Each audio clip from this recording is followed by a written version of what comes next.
Whoever is loved by God.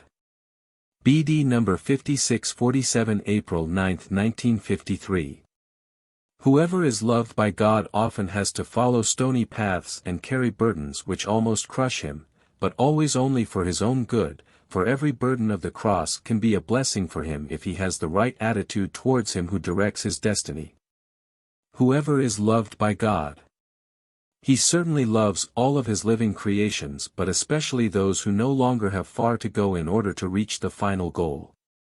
He knows every human being's disposition, and thus he also knows every individual person's attitude towards his God and Father of eternity, and he will often treat him accordingly in order to help him reach the goal.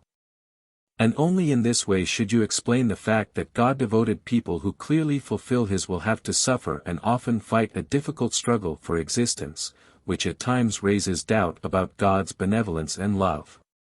God knows the purpose of everything, and if only people were convinced of his love and kindness, they would also recognize everything as divine providence and not rebel against it. They would know themselves as being seized by God's love and patiently wait for their destiny to change again.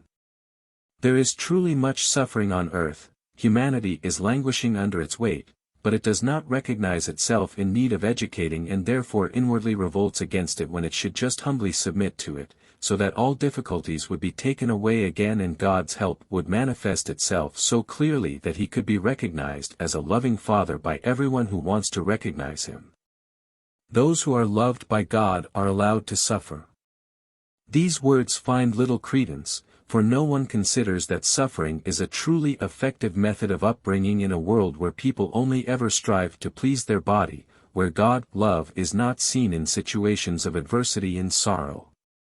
And yet it is his love which manifests itself such that it is beneficial for the soul. For God knows the blessing of suffering, and therefore he often uses such means in order to keep people back from the earthly world. He would rather see them suffer than plunge them into the mire of the world and its sin. He knows that disease and pain can result in a change, but that the world can never offer the soul spiritual success, so therefore the world has to be disregarded first, which God indirectly assists people in doing by keeping them back from the world and its dangers through means which seemingly lack God's love but are never harmful for the soul, unless the human being revolts against his destiny and invokes his adversary. Then he will be helped indeed, but in a different way than the human being thinks.